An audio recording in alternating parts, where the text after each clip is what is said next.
Thank you. So we are back to our lecture series, Decolonial and Postcolonial Ecologies, Critical Voices from India. And today for us, it's a special lecture because it's our own Puja Ghosh lectures, who has organized this lecture series with me and Michael Stadler since the beginning. And I'm personally very excited to have her today, especially because it's always so early for her in the morning. So the title of our presentation today is Addressing the Unintelligible, an exploratory conversation on decolonial feminist ecological thinking from India. So as usual, the lecture will go on for approximately 30 minutes and 30 minutes Q&A. You can, as always, either write in the chat your questions or comments or ask it yourself. And this lecture series is a monthly event that takes place in the larger context of the Decolonial Anthropology Research Project led by Dr. Desan Park, financed by the National Research Foundation of Korea and hosted by Seoul National University. We are thankful to Dr. Park for the opportunity to organize this series. As for Puja Ghosh, she is a graduate student at the University of Oregon in the Ecological department. She is presently writing her dissertation on women comrades' contribution to the resistance movements in Bengal, showing the relation of affect and memory to feminist agency as an embodied phenomenon. She's a co-founder of the Decolonial Philosophies Collaboratory. She has taught different courses in philosophy, both at St. Stephen's College in Delhi and the University of Oregon in the US. She did her MPhil in philosophy from JNU in India and a second master in continental philosophy from Central European University in Budapest. At present, she's interested in South Asian feminism, political philosophy, environmental philosophy, and philosophical traditions in India. She's at present an academic equity employee in the Graduate Studies Division at the University of Oregon. So today is your turn, Puja. Thank you so much for waking up so early, not only to moderate, but even to speak. Thank you, and it's up to you.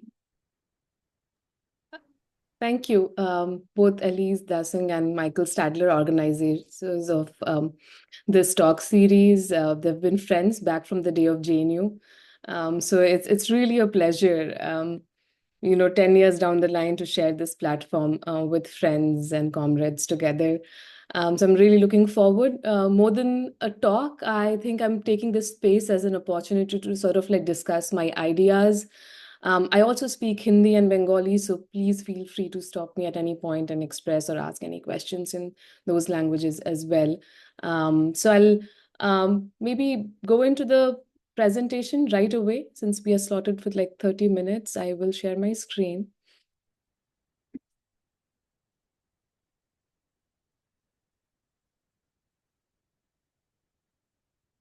Is it visible? All right. All right, so we'll begin. So my talk today is basically from maybe an extension of my dissertation that I'm already working on. It's on the idea of addressing the unintelligible and exploratory conversation on decolonial feminist ecological thinking from India. So I'm trying to sort of weave a few interdisciplinary or maybe transdisciplinary conversations together here. And I'm trying to see if we have space for some sort of genuine decolonial feminist ecological thinking in the context of India. And if it is that, then how would that look like? And sort of what is the kind of decolonial thinking we are invested in, especially from an ecological perspective, right? So I bring in certain concerns and to sort of like give you an idea of the narrative that I'm trying to sort of like work here with. Okay. I am unable to sort of forward my screen.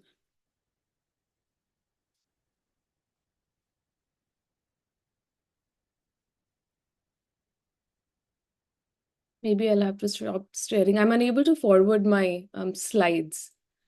So. Can you start again? Yeah, okay. This is good, right? Yeah.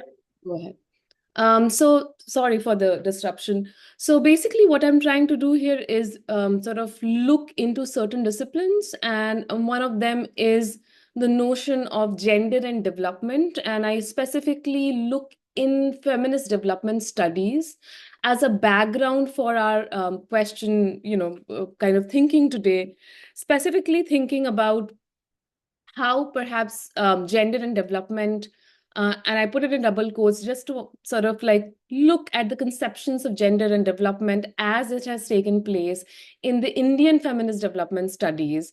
And because most of what we would understand, or maybe what we would think as emancipatory environmental politics, has come from this discourse.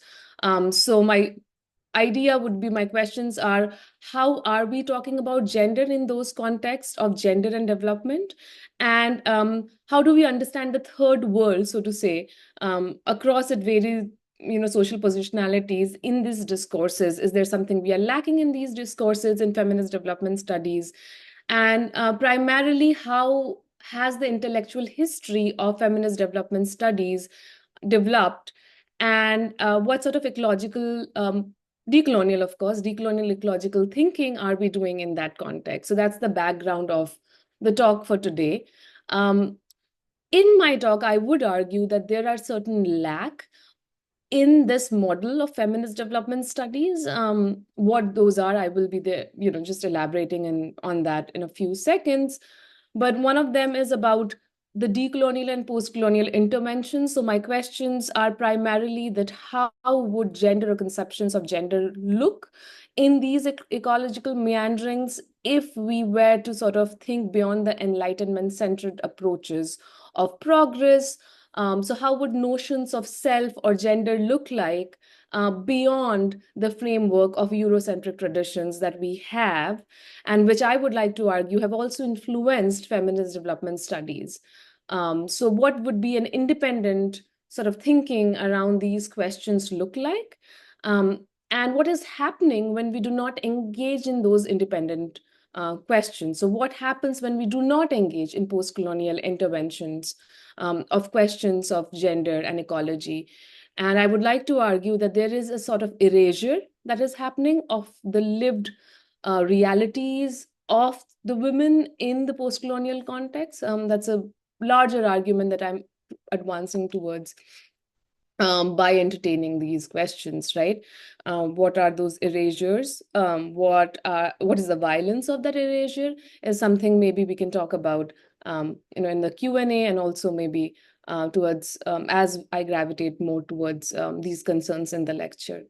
The final, I think, sort of not solution exactly, but thinking that I want to do sort of with feminist development studies and the notion of decolonial intervention is towards a place-based methodology. So what would be a feminist place-based methodology look like?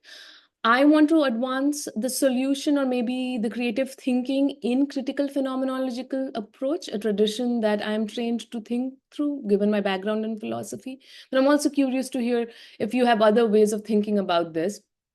And what I'm thinking as a solution in the sort of like this crisis of ecological, post-colonial ecological thinking is carving an ecological thinking where an embodied, place-based critical knowledge has a space to reorient our functioning, both as a society, but also as members of the academic institutions who are engaging in environmental and feminist philosophy, or, feminist thought, right?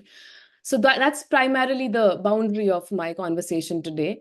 So I'll briefly go into the intellectual history of gender and development. We'll swiftly go through it and see what has been the intellectual history like. So I'm primarily looking at after 1947, that is when India gained independence, and the project of ecological or empowering women in the rural area became like a thing in India. So I'm looking at 1960s and 70s. The United Nations sort of got together with a lot of projects, NGOs in India, and sort of executed this notion of gender and development. We call it WID, Women in Development, as sort of like projects to improve or to execute rather emancipatory sort of like ideals for the rural women. So this was more like a project, sort of a plan that was carried out by the global north in the global south countries, right? So it includes Asia, mostly populations in Asia, but also Africa and other states, right? So we see a whole sort of lobby of folks engaging in a lot of non-governmental organizations work, um, dealing with ecological concerns, but mostly women in development deal with this idea of gender and development, right? There's a sort of certain observations that I am interested in making, and this is primarily the notion that the earlier part of the historical trajectory shows that women's labor in global south, so the farming idea, the women who were involved in global south farming, their labor was not taken into account in the models of imagination, of development or sort of like progress in that sense. So Bosrup, a classical theorist, articulates this, and she argues for the space of women's unrecognized labor. However, this sort of recognition still remains with the confines of neoclassical economics, which is the idea that we're still not questioning the main model of development here, which was essentially male centered and invisibilized household labor, right? So we were saying that labor is what women are doing in the farm, but not what they're doing in the household. So we do see a lot of erasure of labor in the household context. Second, in this historical view, we have the notion of gender and ecological feminist development in the 1980s and 1990s.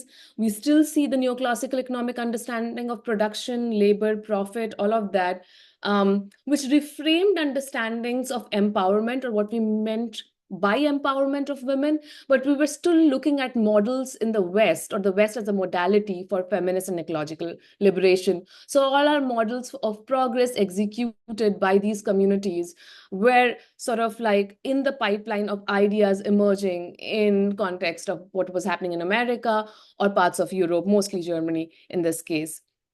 So we do see, what we actually see here is a sort of value system that is normalized as a form of living, but also as a form of execution in the nonprofit sector, slowly structuring the desire of the middle class Indian in that sense. A classic case of this would be the LPG, the whole idea of liberalization, privatization, and globalization in the 1990s in India, which came as a reform, which we thought, and maybe some would even say, was progressive. But if you look at the free trade idea in India, it was destroying indigenous food systems. So there was a sort of desire created to commodify stuff, to sort of like sell stuff according to the need of foreign goods and needs. But this idea of what has to be farmed, what has to be curated, was entirely dependent on a foreign market. What it did to us as a community was that it destroyed indigenous food system. I'm talking about a certain case here. I might have to skip it because of the time restriction, but we can come back to it in the Q&A section. One of the examples is by producing soy in rural parts of India, and Vandana Shiva calls it the soy imperialism, we destroyed entire monocultures. We actually destroyed entire indigenous farming, introduced monocultures, displaced farmers, indigenous communities. And there has been a spiral effect of this kind of farming when it is dictated by foreign market logic order, or I might just put it in one word, a capitalist sort of like framework of catering to the market order. It depleted us of soil nutriency in the farming areas, and I'm thinking of the northern Himalayas when I'm talking about this. There were death of other species and organisms. These parts around Punjab and mostly are very good in fertile soil for mustard production. So we were known for mustard production, but now because of we were sort of serving to this capitalist logic order of farming and replacing those indigenous farming systems with these sort of like necessary crops as items of delivery, we see that there was a lot of migration, loss of seed value, and essentially we became dependent on a sort of like market because we lost our own indigenous ways of growing food. It also affected, so there are two, three things that happen. One is the ecological sort of erasure of the seed value of things, but it also affected gender and class formations as major migration happened and people didn't have jobs in their sort of rural communities anymore. So one of the things that I would ask you to notice here is the form of gender and class formation that is happening due to this migration, right? So this is just one of the examples of what can happen if we sort of do not question the capitalist or sort of Eurocentric ideas of expropriation and ecological thinking in that sense.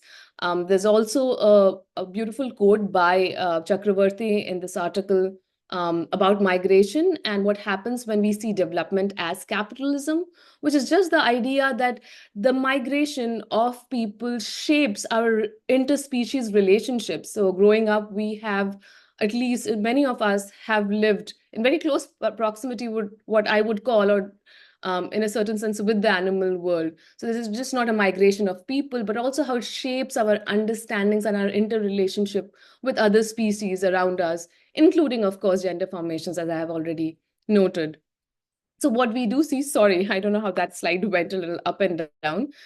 So what we do see in this sort of like structure of feminist development in India is that we still remained into this colonial and masculine model of development. There was mass level policy change where women were included in the sort of like workforce. But what it came at the cost of was rural displacement, urban migration, serving American markets, and simultaneously, it also sort of affected our very own Adivasi indigenous movement. There was no mention of caste or sort of like indigeneity in the conversation of environmental development, at least in the framework till 1970s, still present, right? Now, due to indigenous sort of like uprisings in certain parts of India, there have been some inclusion, but it hasn't still formed the mainstream conversation. So what I do sort of like would like to advance is an anti-capitalist and an anti-colonial critique, right? We have to look forward beyond the sort of like categories of thought that we have been given, but that we have normalized, which is capitalist growth, centering a colonial idea of universal assumptions and applicability that applies to everywhere in the world, right? So we need decolonial and postcolonial interventions. And one of the things that I'm interested in is questioning what would feminist ecological thinking look like, or development look like beyond these Eurocentric notions of development, right? So if we were to execute a decolonial intervention, there are two things I would like to think about the project at hand. One is to question the very notion of feminist agency or emancipation, which has been big in the NGO sector. My question would be, what do we even mean when we say feminist agency? Of course, this needs a bigger room and a bigger discussion. But one would be that Western liberal feminism and many post-colonial feminists have sort of like answered this. They've failed to sort of really understand. So there are epistemic limitations to this framework, which means that the liberal feminist framework is unable to grapple with the lived realities of women in the global South. So we do need a different sort of framework here. This was a complaint made earlier also in the 1980s, and we do see a change, but that change is just inclusion of gender or post-colonial feminisms with the idea of progress and culture. What it does, when you include post-colonial feminism as an addition to the framework, is that it creates a binary of progress and culture, as if because we are culturally at a certain disadvantaged position, we need progress rather than actually centering our conversations around post-colonial feminism, if that makes sense. So we do not need an addition to the framework. We need to sort of like reshelve or sort of reorient our very ways of thinking about feminist ecological thinking by centering these voices, right? And what would centering mean? It would be to include multiplicitous experiences of all lived experience within the Indian context. Now, that would, for me, manifest in sort of including caste anti-critical caste perspective, something that has still not been mainstream way of doing gender within the Indian context. That would also mean for me including indigenous epistemologies of inhabiting the world and making sense of gender from a certain place-oriented sense, right? So one of the things, there are two things I'm advancing in my at least argument here. One is centering indigenous ways within the feminist Indian environmentalism context. And this is something Beena Agarwal in 1990s has made a point to sort of um, outline. And I'm just reiterating that because she says that Western nations have already normalized this idea of capitalism in a certain very lived way. And this is something we should learn as a community, is to not fall into the trap of development as just economic growth. We have to reorient and look back in our communities to see how we have always perhaps nurtured a very affective way of understanding nature in that sense. So we need to, right, we need to sort of like advance that kind of thinking. Padini Nirmal has also sort of like talked about the same sort of um, thinking, but it is in a more theoretical approach. It is basically advancing an indigenous place-based understanding of life and politics. And for her, the project is the Adivasi way of life and epistemology. So what would the world look like if we were to incorporate the epistemic points of view or the points of view in which Adivasi people of our very own nations have talked about nature, understood nature, and lived with it? So how would communities thrive in those places? And our study should not be a top-down approach, but rather a place where we see habit-forming practices that make connection with nature as a part of this lived modality. Added in the Indian context, I would like to forward the notion of the critical caste studies.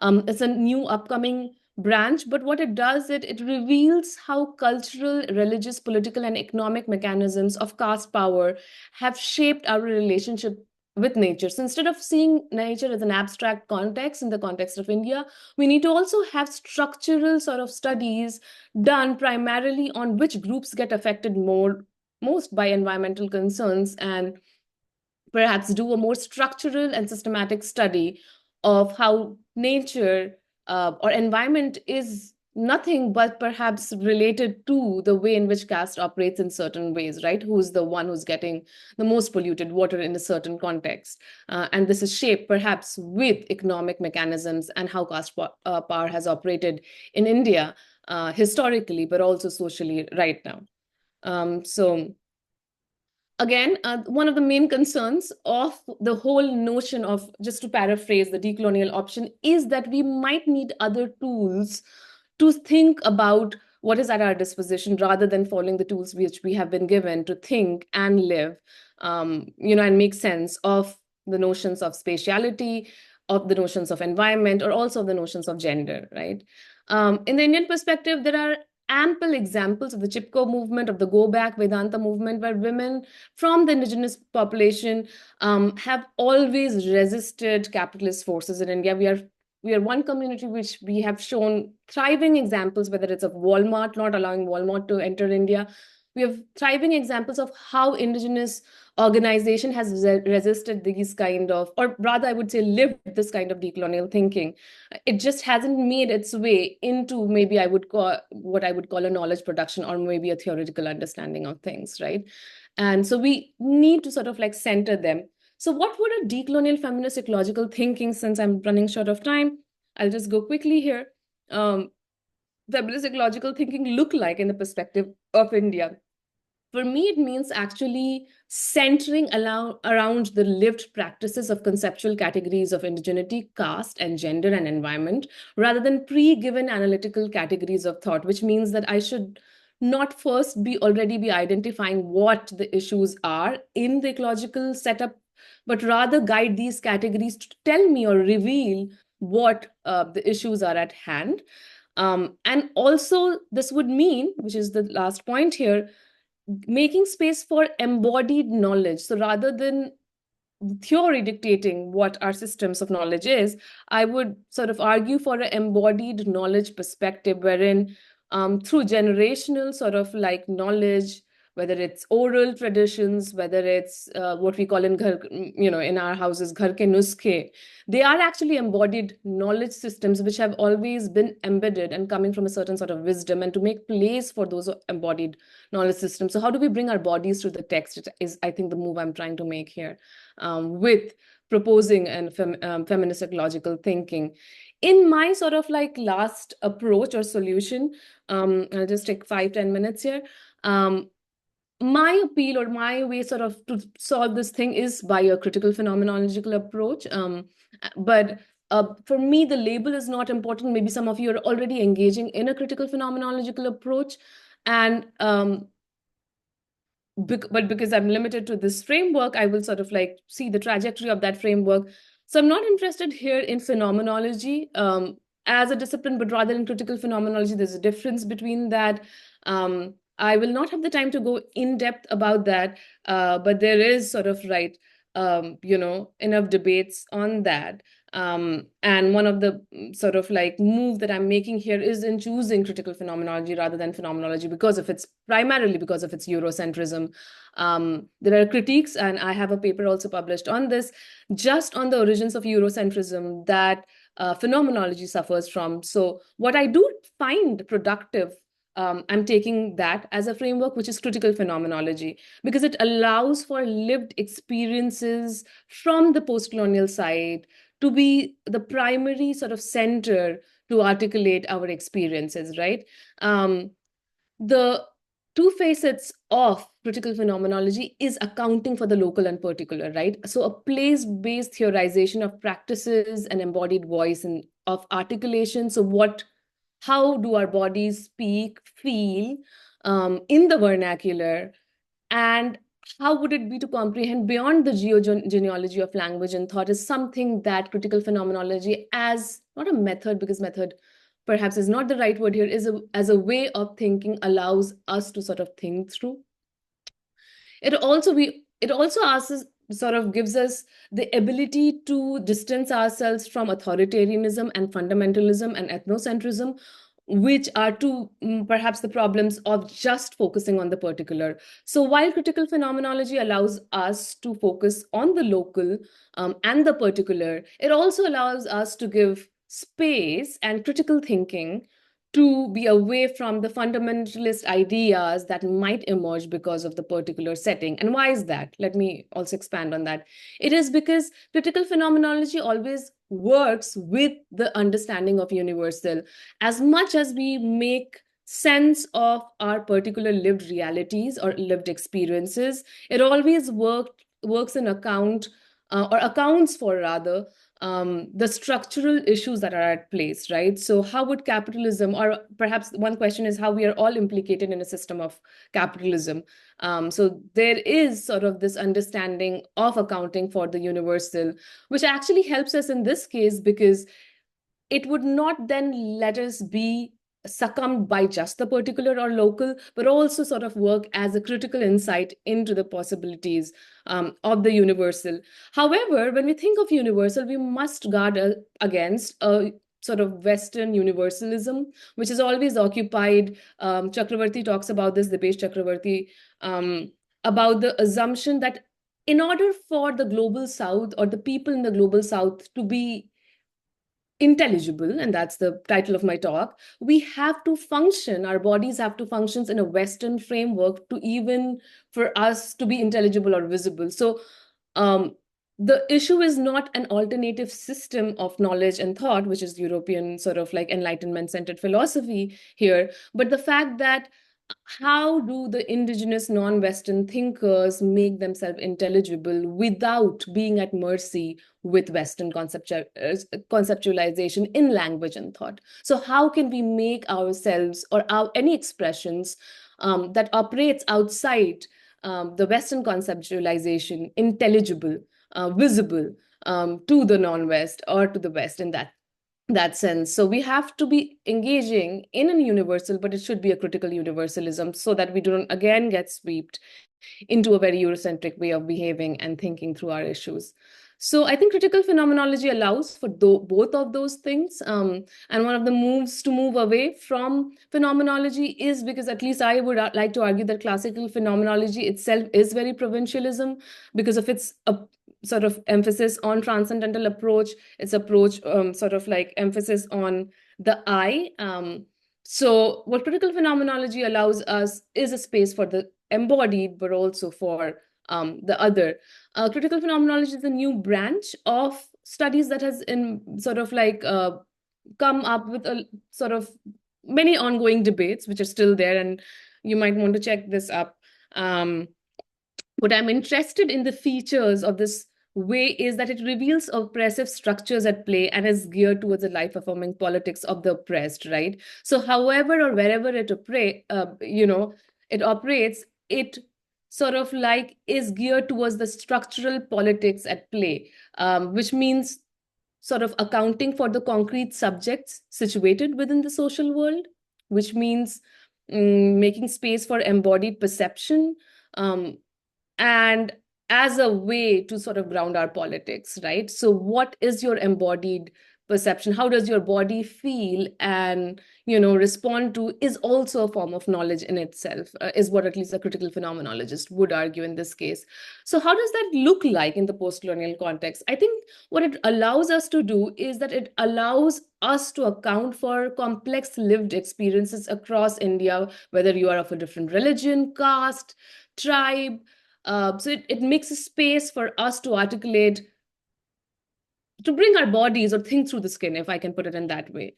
But it also at the same time, and that's a picture of the famine in 1876 in India, it also allows us to simultaneously account for structural issues like categories of gender and caste. And in the Indian context. So we have finally a way to account for the particular voice, but also for the structural politics of it. So finally, what would then perhaps through critical phenomenology, a decolonial feminist ecological imagination look like? For me, it would mean decolonizing notions of gender and notions of development both. Both of them need a reinterpretation of how we have geohistorically understood gender, and because of our pre-given notions of Western modernity and Western education in that sense. So what would be a place-based understanding of ecological, economic, and environmental concerns mean? The second would be centering lived experiences and structurally oppressive politics in our sort of ways of thinking, which I just sort of like explained. So how would thinking with communities mean as an alternative form to combat the Eurocentric notion or the capitalist-centric notions of development? So rather than thinking of communities, we have to think with communities, is I think where I'm coming at. And finally, within any spatial location, the hegemony of any knowledge system must be challenged. Whether if you are a post-colonial theorist, it might mean challenging the Western notions, and within India, it might be challenging the Brahminical notions of, understanding knowledge productions in that sense. So what would be questioning that hegemony mean in terms of a new centering that recognizing a space for, an alternative lived ecological thinking, which is transformational rather than this like pre-given notion of welfarist, is what I think, at least in my imagination, a decolonial feminist from India would look like. This would mean that instead of theory, we are falling back onto lived practices. So instead of pre-mediating or pre-imagining what would the issue look like, we begin from the verbal testimonies, we begin from the archives, we begin from the ground up to make theory. It is a very counterintuitive way. I don't think even I have, or none of us have been taught in academia to function like that. But I feel like that is the only way we can sort of make genuine space where we include material realities of the voices that are suffering on the ground to then shape theory rather than theory shaping the lived practices. A possible project that I'm thinking about for me is, so I come from a place called Bokaro in India. Growing up I was not very aware of the sort of like dynamics of it.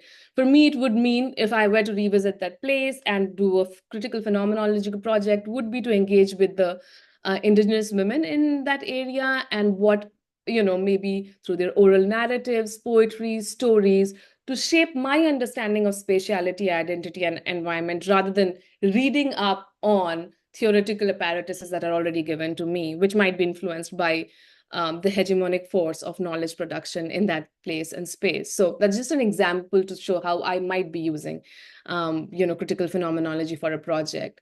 And finally, I think what this whole thing is sort of like boiling down to, as decolonial ecological thinking, is this geographical imperative that lies for all of us, with sort of thinking about social justice. And I'm thinking about decolonial ecological issue as a social justice issue. That justice or issues of ecological justice must be embodied. It must come from a certain place, spatial understanding of things rather than an abstract idea of what things ought to be. It must come from people. It must come from women and men and children from that community.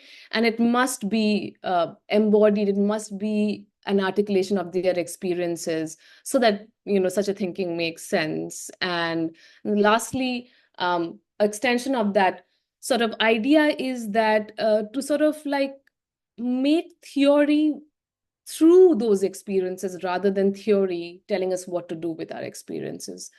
So I think that's where I will maybe end my sort of talk today. That one question, if at all, if I have to conclude, is how can we bring what our bodies have been through to theory? I think that's pretty much how I would like to sum up the decolonial feminist ecological thinking from India. As long as we bring the truths of our communities and bodies to the paper, I think we have done the job of changing the way we are thinking about theory. That will be all from my side. Maybe I can stop sharing. Yeah. Thank you very much, Puja, for this very rich talk, a lot of notes. But let's start with questions if someone has. Any question, you please can raise your hand or type it in the chat as you prefer. Open my Yeah, I have a question. Yes, please. So thank you, Pooja. My question is that how do you see this dilemma that Indian? You talked about this phenomenological lived experience is the kind of solution for a non-Eurocentric approach, right? Yeah. So but I think that the lived experience doesn't exist in a vacuum like a society like India, which has a long history of women subjugation and all. And the other side, we see that the Western liberal feminism, so-called Western liberal feminism, offers a freedom, to serve a capitalist system, like in the name of women emancipations. They they portrayed a kind of freedom which actually is embedded with this capitalist rule, right? So there it creates a kind of dilemma that when we talk about this Eurocentric liberal feminism, there is always embedded with this colonial and capitalist mentality over there. And the other side, when we talk about indigenous way of living, which has always a long history of human subjugation. So how we understand or find a solution in between these two problems? Yeah. Thank you, Ali, for that question. It's a great question, by the way. Thank you for that question. And it's not like I've not thought about it. I've thought myself about the kind of freedom I myself have experienced here in certain ways, which are again, so it's a, I don't think questions should be like black and white in that sense. So first, I will go, respond to your question on lived experience and how perhaps the lived experiences of women in India are already a part of a product of like other structural issues.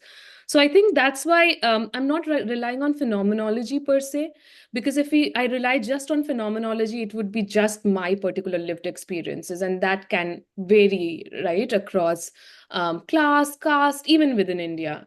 So what critical phenomenology and it's a very upcoming field. I think I would say it came out in 2019 in a much more sort of form, sort of allows us to do is that it allows us to account for the particular experience, but also the structural experience. So a study of sort of, not a study, but rather if I were to follow a critical phenomenological approach in the Indian context, say the lived experiences of women, I will perhaps write a thesis or write, like, my dissertation on what these women are saying, but also the structural issues that are there, right?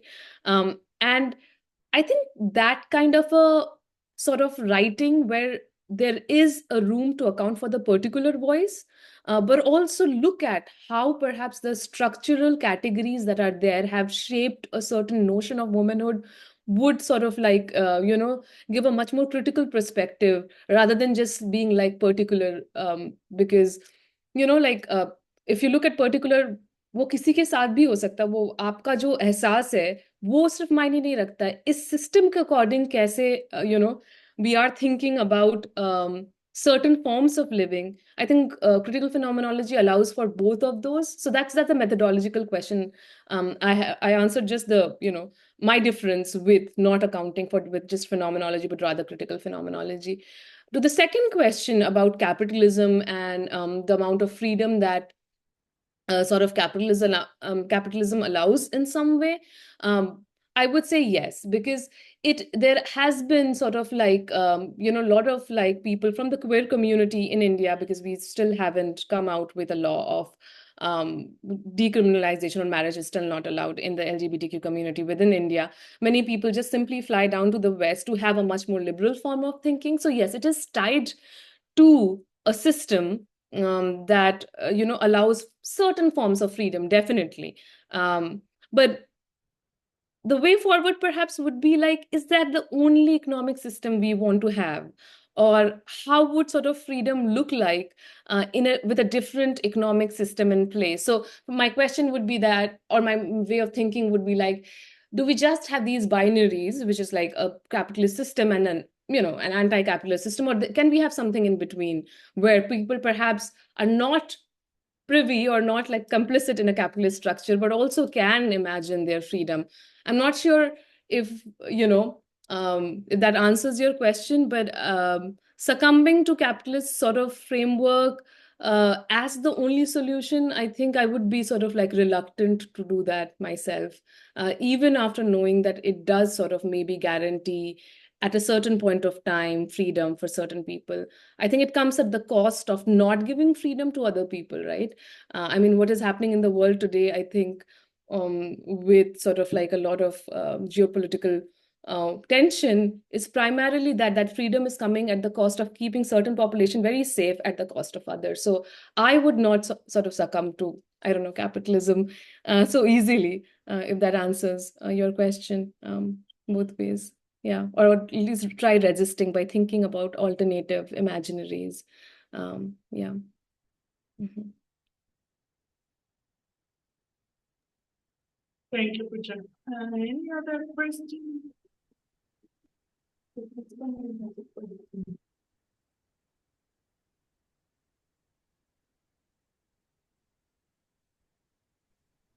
Hello, can you hear me? Yeah. Yes.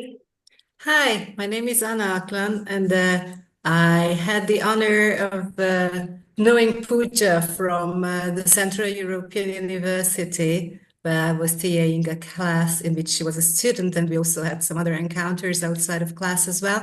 And it was really wonderful to listen to her very intelligent and very novel presentation of this issue. So I just wanted to say thank you very much and congratulations for coming this far. So thank you and hi from Budapest. That's it. Thank you. Thank you. Anna, I'm seeing you after like 7-8 years now. So this is like a pleasant surprise of you just showing up. Thank you so Thank much. you. It means a lot to me. Thank Yeah. Thank you for the comment. I have a question then. Meanwhile, I have a little of a provocative question, which I only ask you because I know we are friends and you won't take it wrongly. But my problem is, so as someone who, like you, has studied abroad in India and outside India, see, if I would teach tomorrow in JNU, where we both study, the content of the area that you are here like talking about, critical environmental feminist philosophy, I would have to use, I think, mostly like non-India located research, either from the Indian diaspora, that's true, like Indian scholars in the US, or US scholars or whatever other scholars. And it's a problem that I face in my own research, which you know, I work on contemporary Indian philosophy, and it is humanical centered, male centered. Like the author I studied are almost only Bengali male parents. And it's a question that people have asked me on my project, which is a legitimate question. But so the thing is, like, I absolutely agree with everything you said, which is fascinating on capitalism and the need to go to local communities. And you showed, for example, very concretely how you do Jharkhand and all the like local research. But as it comes to academic texts that we can get, then that are produced in the system and we can then use to teach and research on, the thing is, there would be very little, I think, coming from India. And so we are then again in the situation where I would have to teach in India my students with material that is almost only based and therefore also influenced by an academic context, which is, let's say, Western centered. That's something I'm personally uncomfortable with. So it's like not a critic, and I ask you if you would feel the same. But it's a deep also kind of contradiction I feel in the prediction of all these fields, that's a progressive fields, decolonial, feminist, gender, environment, that none of that is found now, at least within philosophy in India. Probably it comes also with sociology, and there will be other kinds of prediction in India. But within the philosophical departments and scene in India is not something that I see coming and that I could be using. Yeah, I mean, I agree to everything you say. I have nothing to disagree. I mean, I just feel like in the Indian context, we are also like, I mean, at least from what I know, and correct me if I'm wrong, I don't think we still do socio-political philosophy or social justice oriented philosophy as a mainstream philosophy. And I think that, so there are two things I feel. I think one is that that conversation has not become mainstream of doing, you know, post-colonial philosophy or even like gender, leave apart caste, and, you know, like, I feel like we are not, at least even the program that I'm a part of, does socio-political philosophy as like a mainstream way of doing philosophy. I think within departments in India, we're still doing Indian philosophy very much. And these are like coming from a very traditional, as you just rightly said, understanding of gender, caste, everything. So I just feel like, honestly, like there is so much work to be done, perhaps. And I don't know if we will be funded to do that work and if we can do that work, because it's a cycle of um, yeah, but definitely I feel like there has to be more sort of like socio-political philosophy in all departments of philosophy. I mean, that's just a beginning. And once we have that kind of socio-political philosophy, almost like a legitimate form of doing philosophy, then we can start thinking about gender and other issues. I feel like we're not even there in certain sense, at least not in the departments in DU and JNU that I went to. I think JNU still, we did a little bit of phenomenology, but I don't remember taking classes in philosophy departments where I was trained to sort of think. I mean, these were in women's studies and political science, but not in philosophy. So the tension I have to live with is that may I ask Alice a question or a yeah, comment? just 1 second, just 1 second. I had just Yeah, one comment yeah. and then I'll let you. Actually, I am delighted to hear the lack of social and political philosophy in the I philosophy know, department, and I I share know. Just this give me 1 concern second with and you. Just give me 1 and second because and I of leave that, you the I space. would say these philosophy people say that you are not doing philosophy, you are doing sociology, political science. For them, there is no conception of social and political philosophy in philosophy. So that is the problem. And Ah, but my question to Pooja ji is that it is very well taken by the first questioner. The question is, we all know that Western modernity is colonial modernity, and our tradition is caste bound, so there is risk of internal colonization also.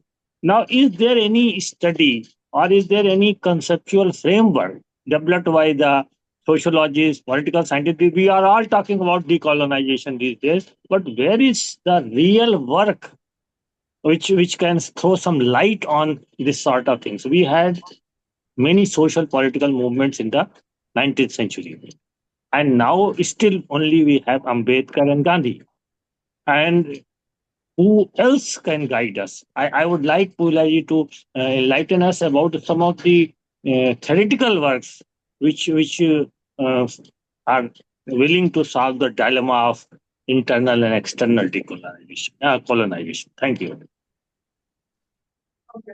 I just wanted to ask me to add like a comment on your response that the problem with this situation, which we both described, is that, for example, I would find myself, or I find myself again in this situation where I would be the Westerner, like white professor teaching, Western-based sources and material to Indian students, and therefore, in a way, and even when doing feminist ecological studies, I would still, in a certain way, contribute to impose a certain like Western-centered, at least academically speaking, even if it's a leftist anti-capitalistic, it's still a Western-centered framework into my students, and that tension that is here difficult to avoid. I find that's my like remaining problem is these approaches, which is not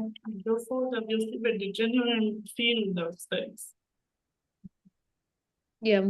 So like two quick responses. I think, Alice, your sort of observation sort of like translates in some sense to me, trying to sort of do maybe anti-caste sort of work, because coming from like a certain high caste, like what does it mean for me to engage in anti-caste work? And I think that those are the questions I also have for me. I mostly rely on, so, and this might, tie back to Alok's question also. I mostly rely on material of anti-caste work, but and try to keep myself updated. There is, of course, this whole debate about who gets to teach, right? So should I even be teaching, an anti-caste sort of like work? But coming up to this position and not talking about caste is also problematic, right? And because then I'm like sort of like forwarding Brahminism in some very post-colonial sense. So I feel like even though there will be critique, we do have to engage in the that kind of a vulnerable sort of work, and that's what I do. I might still be seen as someone who is engaging with anti-caste perspectives, not by everyone in a good light, but I feel like that's what we are here for, to sort of like to push the envelope a little bit more with the resources we have. I do find resources very less in mainstream feminist sort of like philosophy coming from an anti-caste perspectives. But I rely on like, I try to be updated with the work that is happening. I try to be a good ally, if that makes sense. But it's also a practice. I'm also learning on the way, while also like, being seen as a brown woman in the US. So it's an interesting place to be. I'm not sure much is written about it. I think the questions that you raise are very genuine. I think we need to have them because all of us are in different positionalities, sort of really thinking what are the texts we can rely on so that we do not replicate structures, because we didn't come with a template, right? We are the first generation doing it. So I think it's nice to have those questions. And I'll look back to your question. I think at least theoretically, I feel there has been, at least in the West, because of race studies and all, there has been a sort of like or not just because of I feel like because of recognition of philosophy of race, but also because I think the system allows for people to operate outside, at least operate a little bit outside the rigidities of caste. As India, it's fully there, right? So I feel like there's some sort of critical caste studies coming out of the West, where I'm thinking about Shalja Payak, who actually just got a grant of like um, thousands of rupees to just like make her sort of like work on gender and caste. So there are, like, I feel there is work happening. It is slow, it is long due, but it is happening, I think. From that perspective, how does that translate into lived realities within the Indian context? I don't know how to answer that question. I think the world is getting darker as a place. So, but I feel like the hope is that those theoretical sort of like new knowledge systems, which should always have been a part of our education, is making way. I feel like there is writing done on indigenous thought now, so which I didn't see earlier. So at least according to my knowledge, I do feel like there is some sort of like inclusion happening. There is some sort of like, when you throw a stone in the like yeah pond, there are ripples. So I think ripple effect is happening. Will that lead us to a much more sort of like sound India? I want to be hopeful. I think that's what I would take. So I'm hoping that there will be better times with these knowledge systems. Yeah. Hi, hi. I have a comment. Okay, I have a comment, and also congratulations to Puja for this wonderful presentation. Am I audible? Yes. Yeah. Yeah. So, I mean, it has been such a pleasure and honor to hear from you, the presentation. And particularly, I can relate so much with my own work, which I'm writing of the tribal woman in India. And I think when you are really bringing a theory, which is something which is at the need of the hour when we are writing about women lived experiences, because the only source that we have in most of the tribal, I think, belt in our region is oral sources and their lived experiences, whether it's a pre-colonial history that we are writing or even a post-colonial. So I think it's so nice to have finally such theories coming up which can, be so inclusive even of the indigenous experiences, and it's particularly of women. So I mean, definitely I'm gonna read more on your work and the works that you're doing and take a lot from it. Thank you so much, Puja. Such a pleasure. Thank you, Nibu. Nibu was my roommate in JNU, for those of you. So thank you. Yeah, today seeing a lot of love people. So thank you. Yeah, you can maybe write a few names of authors for Alok on gender and class. I can send in the yeah. chat or somewhere. And meanwhile, I just asked if there is a last question.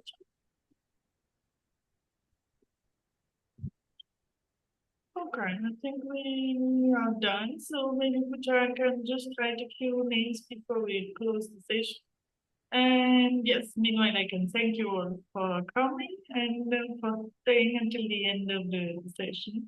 Thank you so much for being there, and we'll meet you next month for the last lecture of our series this year. So thank you so much and stay tuned. I just leave the Zoom open a few minutes for Pujas to finish typing. Who wants to take notes of the reading implementation before leaving? Thank you.